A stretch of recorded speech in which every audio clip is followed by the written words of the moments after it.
जय श्री कृष्णा। प्रेम से बोलिए श्री गोवर्धन महाराज की जय हो। आज कार्तिक मास शुक्ल पक्ष की प्रतिपदा तिथि है और आज गोवर्धन पूजा अन्नकूट का व्रत है, जिसमें भक्त भगवान श्री कृष्ण को 56 प्रकार के भोग लगाकर गोवर्धन भगवान की आकृति बनाकर उनकी पूजा करते हैं। इस दिन दयानिधि श्री कृष्ण भगवान की पूजा अर्चना करने से समस्त दुख और संताप दूर हो जाते हैं। वायु पुराण के अनुसार गोवर्धन पूजा करने वाला भक्त गाय के शरीर में जितने रोए होते हैं उतने युगों तक गोलोक में वास करता है। उस मनुष्य के घर में माता अन्नपूर्णा श्री कृष्ण भगवान की पूजा से प्रसन्न होकर सदा अन्न धन के भंडारे भरी रहती हैं। तो आज आप सुनेंगे गोवर्धन पूजा व्रत की कथा, साथ ही कार्तिक स्नान की कथा का भी रसपान करेंगे। कार्तिक के भगवान श्री दामोदर कृष्ण जी की कृपा अति शीघ्र प्राप्त होती है। यदि आपको यह कथा पसंद आती है तो आप वीडियो को लाइक जरूर करिएगा।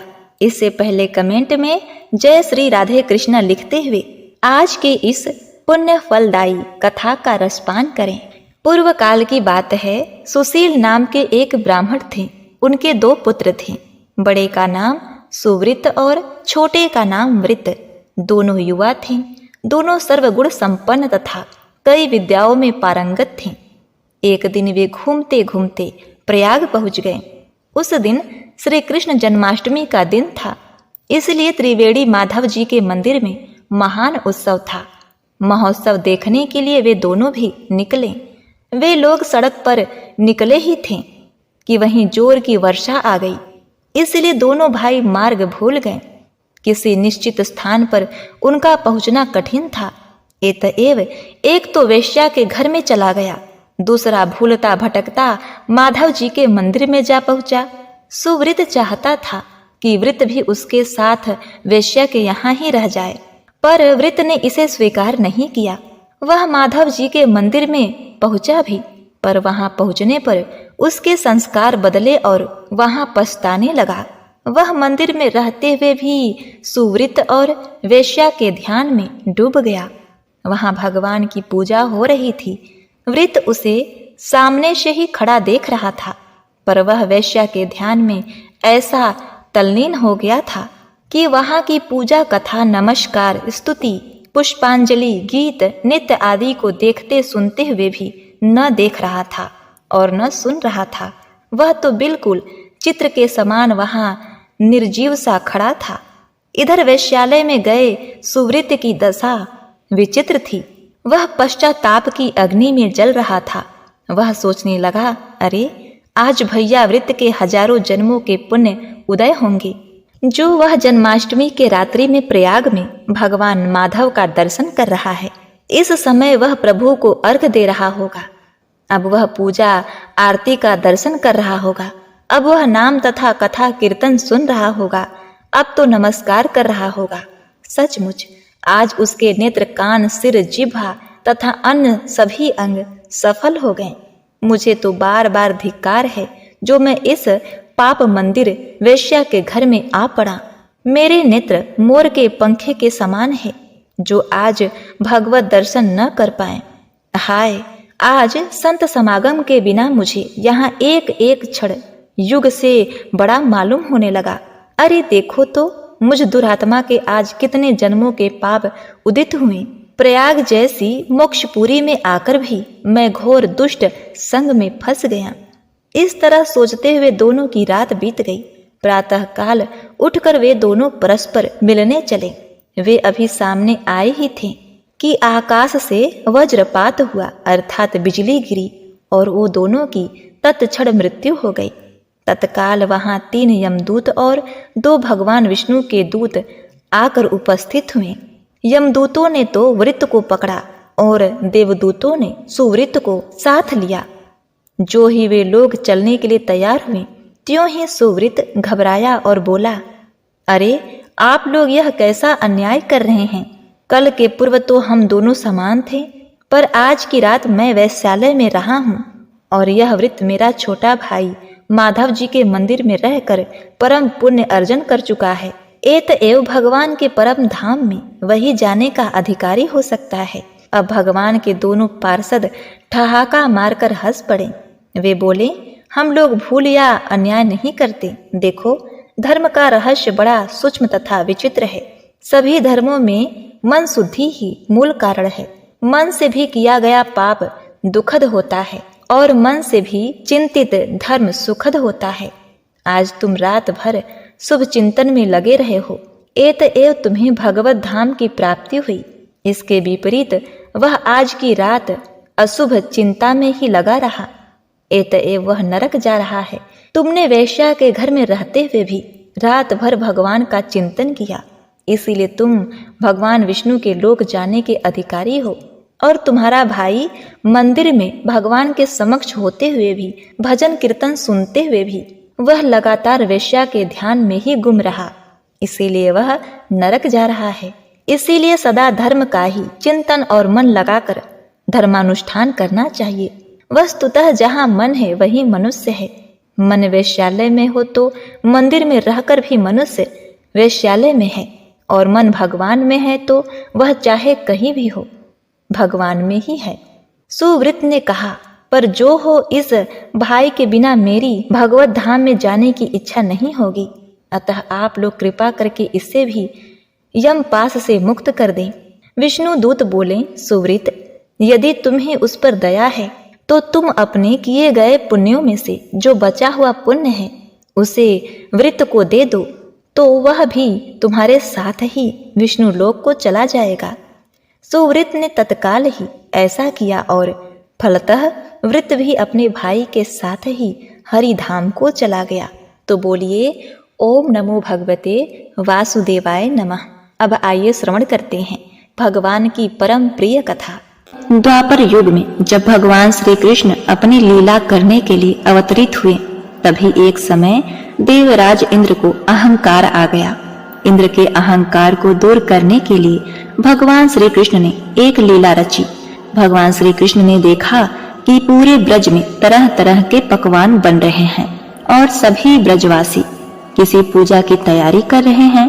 यह देखकर भगवान श्री कृष्ण ने अपनी मैया से पूछा, माता, ये सब किस पूजा की तैयारी हो रही है? अब देखिए, मैया यशोदा बोली, कन्हैया, हम सभी देवराज इंद्र की पूजा करने के लिए अन्नकूट की तैयारी कर रहे हैं।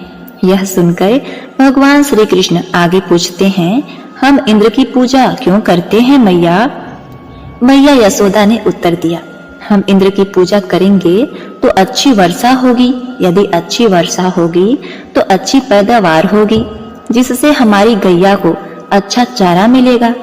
यह सुनकर श्री कृष्ण भगवान ने इंद्र की निंदा करते हुए कहा, लेकिन मैया, हमें तो ऐसे देवता की पूजा करनी चाहिए जो सामने प्रत्यक्ष आकर पूजन सामग्री स्वीकार करें।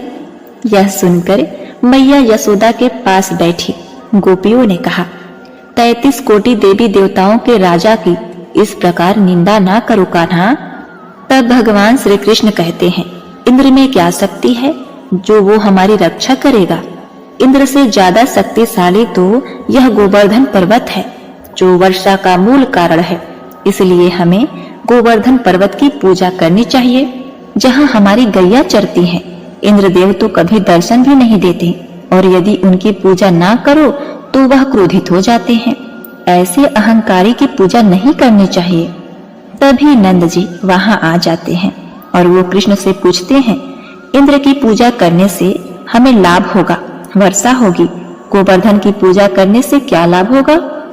श्री कृष्ण ने कहा, हमारी गैया गोवर्धन पर्वत पर चढ़ने जाती हैं। वो गोपियों के आजीविका का एकमात्र साधन है।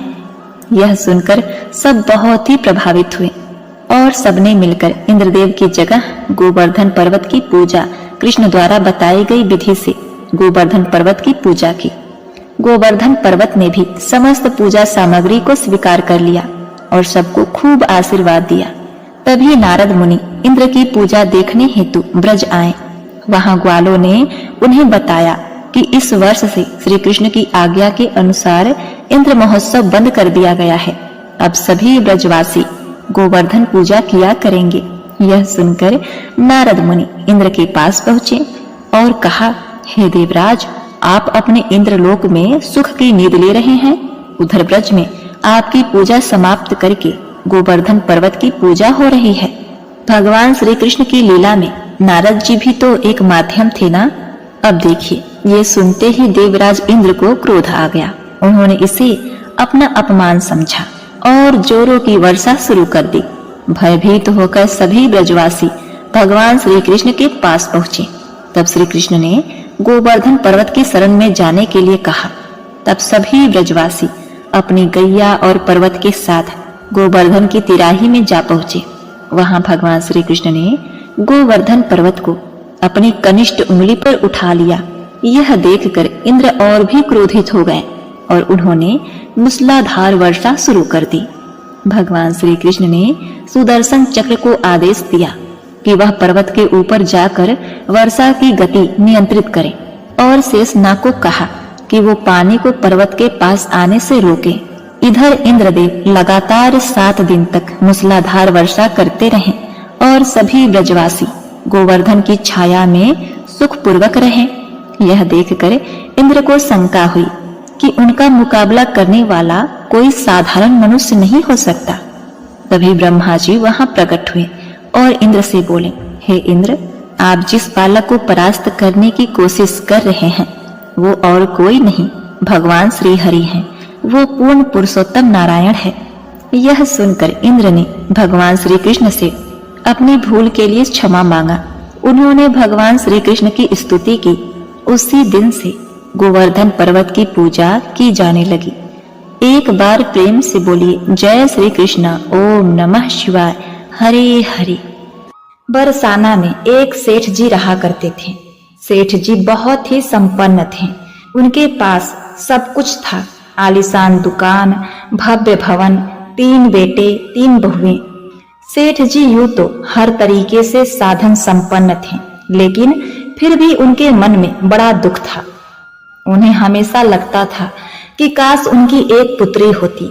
उन्हें लगता था अगर उनके एक पुत्री होती तो वे अपने मन की सारी बात अपनी पुत्री को बताते और पुत्री को बहुत दुलार करते। कुछ समय पहले सेठ जी की पत्नी का देहांत हो गया था, इसलिए सेठ जी बहुत अकेलापन महसूस कर रहे थे। सेठ जी हमेशा अपने घर के पास स्थित मंदिर में श्री राधा रानी के दर्शन करने जाया करते थे। एक दिन जब सेठ जी मंदिर में राधा रानी जी के दर्शन करने गए, उस दिन मंदिर में एक संत पधारे थे। सेठ जी को कुछ उदास देखकर संत ने सेठ जी से पूछा, उदास क्यों हो बेटा? सेठ जी बोले, महाराज, मेरी कोई बेटी नहीं है, इसीलिए मैं उदास हूँ। संत मुस्कुराए और बोले, यदि जीवन में किसी का अभाव है तो उसकी जगह भगवान को बिठा लेना चाहिए। सेठ जी बोले, महाराज, मेरे तो कोई बेटी नहीं है, तो मुझे क्या करना चाहिए? संत बोले, अरे सेठ, जब तुझे बरसाने का वास मिला है तो तुम बरसाने की बेटी श्री राधा रानी जी को ही अपनी बेटी क्यों नहीं मान लेते? संत की यह बात सेठ जी को बहुत पसंद आई। उसी दिन सेठ जी ने श्री राधा रानी का एक बड़ा चित्र मंगवाया और उसे अपने कमरे में लगा दिया।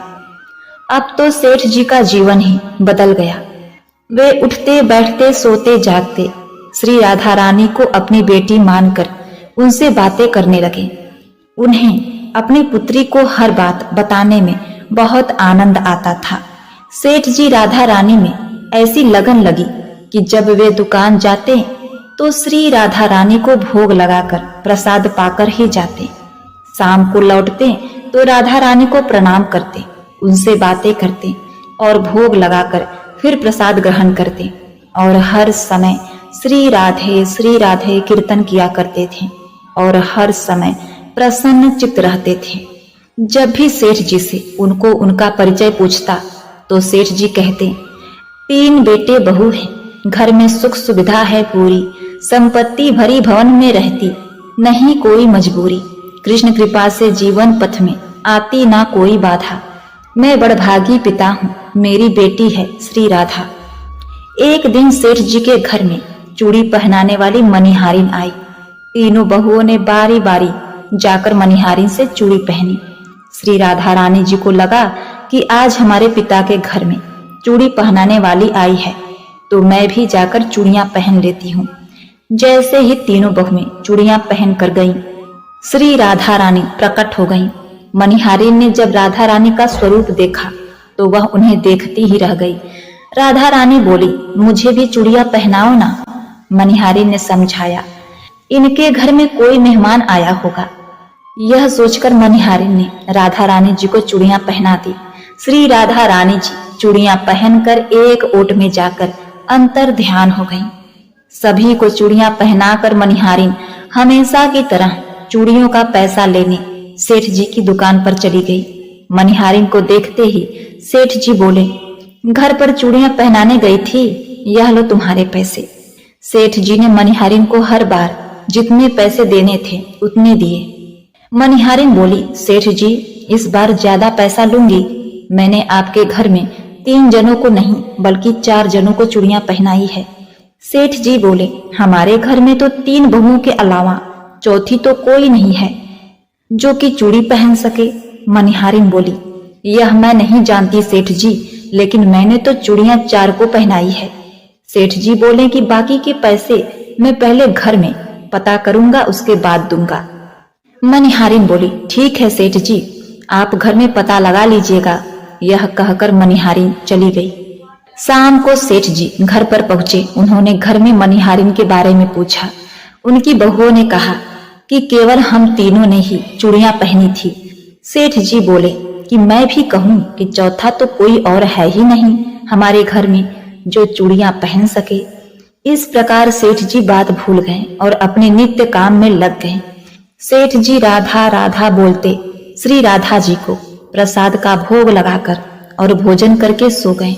जब सेठ जी को नींद आई तो उनके स्वप्न में श्री राधा जी प्रकट हो गईं। राधा जी बहुत उदास थीं, उनकी आंखों में आंसू थे। सेठ जी ने पूछा, बेटी उदास क्यों हो? श्री राधा जी बोली, आज मेरा मन बहुत दुखी है।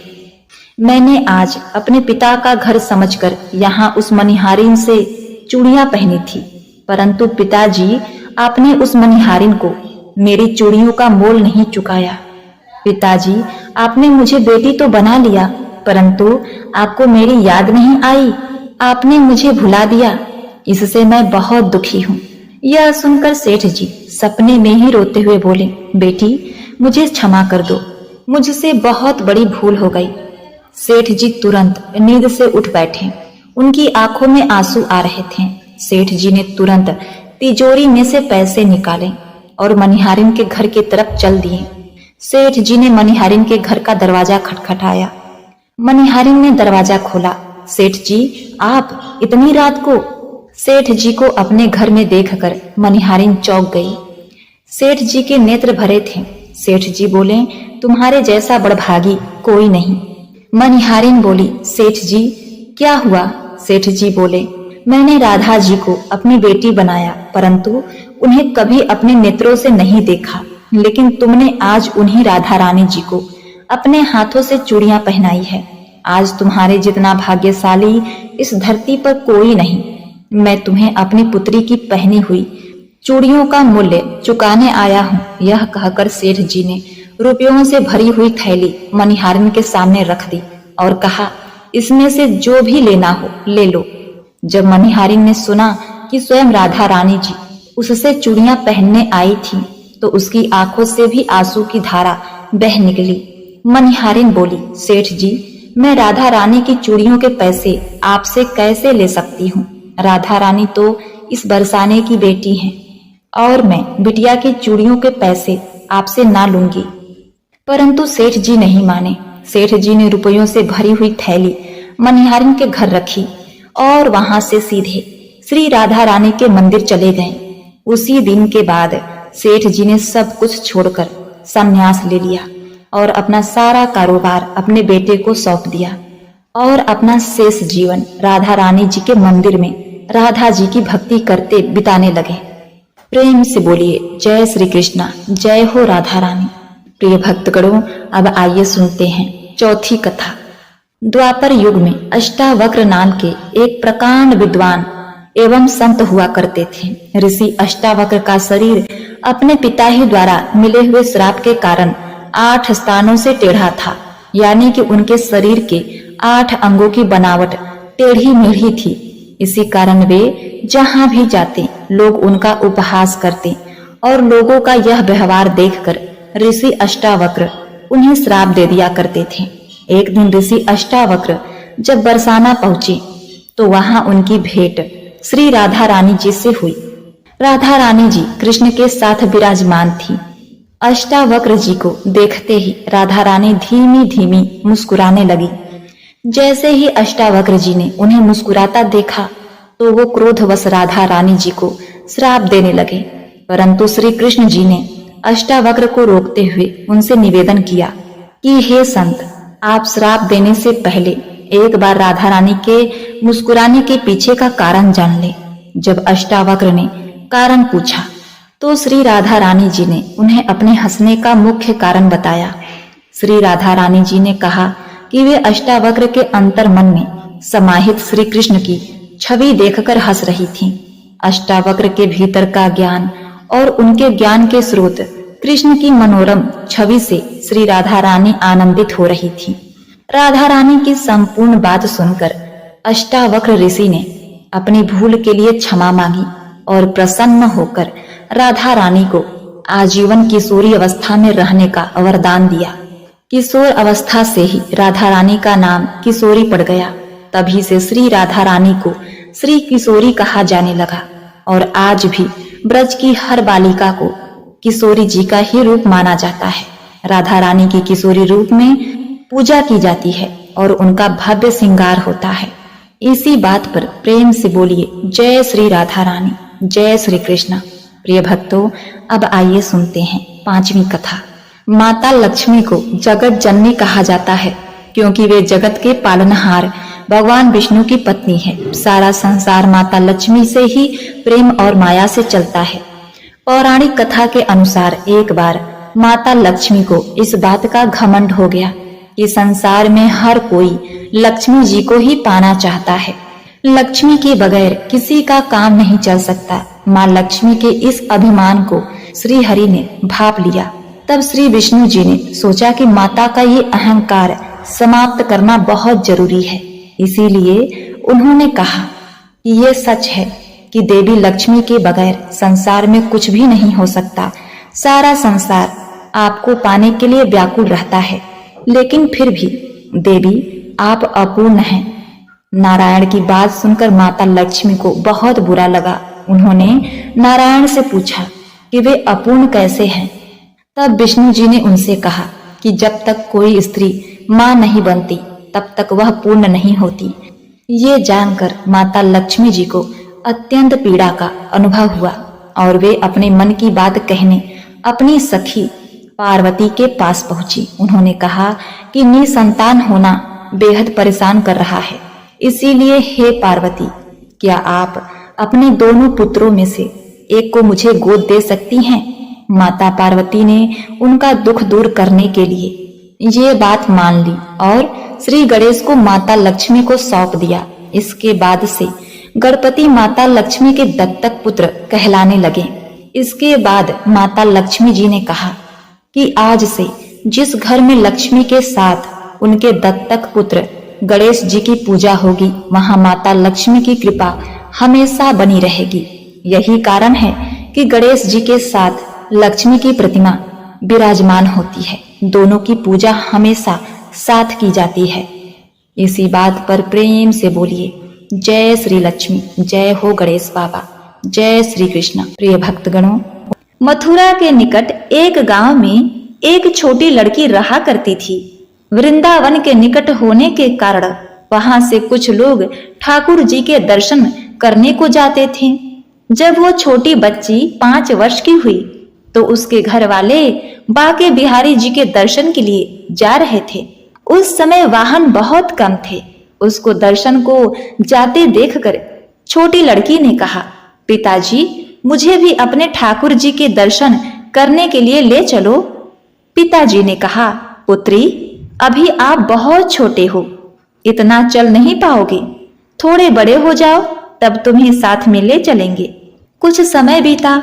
जब वह 7 साल की हुई तो फिर घर वालों का किसी कारणवश वृंदावन जाना हुआ। फिर उस लड़की ने कहा, पिताजी अब मुझे भी साथ ले चलो ठाकुर जी के दर्शन करने के लिए। लेकिन किसी कारणवश वो उनको न ले जा सके। बच्चे के मन में ठाकुर जी के प्रति बहुत अगाध प्रेम था। वह बस उनका मन से चिंतन करती रहती थी और दुखी भी होती थी कि ठाकुर जी के दर्शनों को न जा सकी। आज तक गांव में उसके सभी सहपाठी प्रभु जी के दर्शन कर चुके थे। जब वो सब ठाकुर जी के मंदिर और उनके रूप का वर्णन करते तो इस बच्ची के मन में दर्शन की ललक और भी बढ़ जाती। समय अपने पंख लगाकर बढ़ता गया। कई वर्ष निकल जाने के बाद शायद उसके भाग्य में ठाकुर जी के दर्शन नहीं लिखे थे।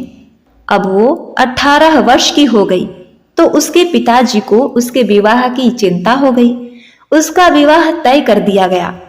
आप इसे संयोग कहिए या ठाकुर जी के प्रति प्रेम। उसका विवाह वृंदावन धाम में ही एक गांव में हो गया।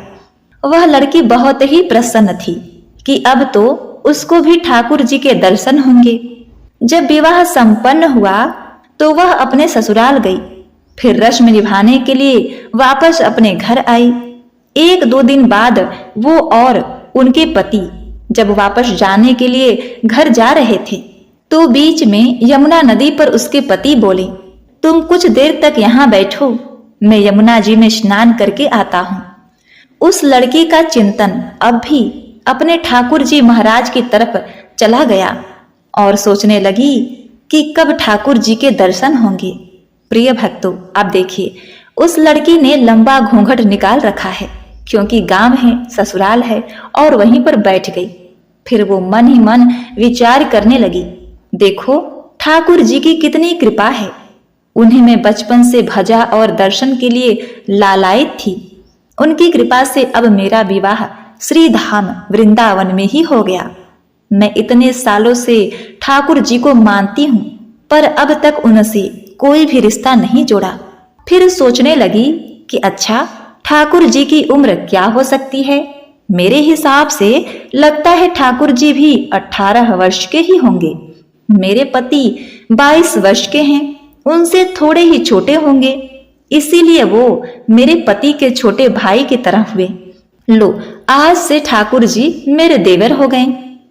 अब तो ठाकुर जी से नया संबंध जोड़कर उसको बहुत ही प्रसन्नता हुई। मन ही मन ठाकुर जी से कहने लगी, हे ठाकुर जी, आज से मैं आपकी भाभी और आप मेरे देवर हो गए। पर वो समय कब आएगा जब आप मुझे भाभी भाभी कहकर पुकारेंगे। जब वो किशोरी ये सब सोच रही थी तभी एक किशोरावस्था का सांवला सा लड़का उधर आ गया और कहने लगा, भाभी भाभी।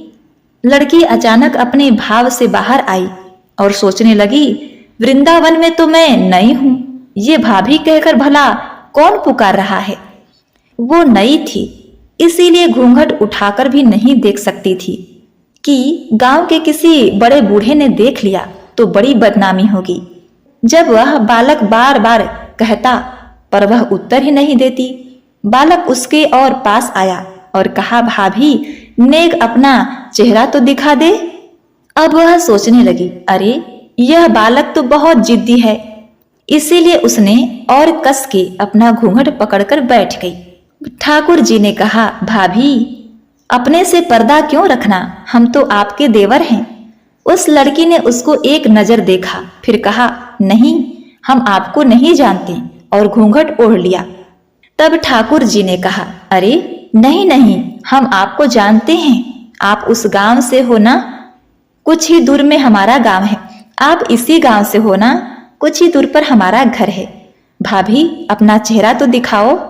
लड़की ने कहा, जब कह दिया ना हम आपको नहीं जानते, अगर किसी को पता चल गया तो बहुत मार पड़ेगी। भगवान श्री कृष्ण मुस्कुराए और बोले, भाभी आप तो नाराज हो रही हो, देखो हम आपके इतने प्यारे देवर हैं, आपसे मिलने के लिए इतनी दूर तक आ गए हैं और आप हो कि बात भी नहीं कर रही हो। क्यों आप हमसे मिलना नहीं चाहती? और इतना कहते ही उस लड़के ने घूंघट खींच दिया और चेहरा देखा और भाग गया। थोड़ी देर में उसका पति भी आ गया। उसने अपने पति को सब बात कही।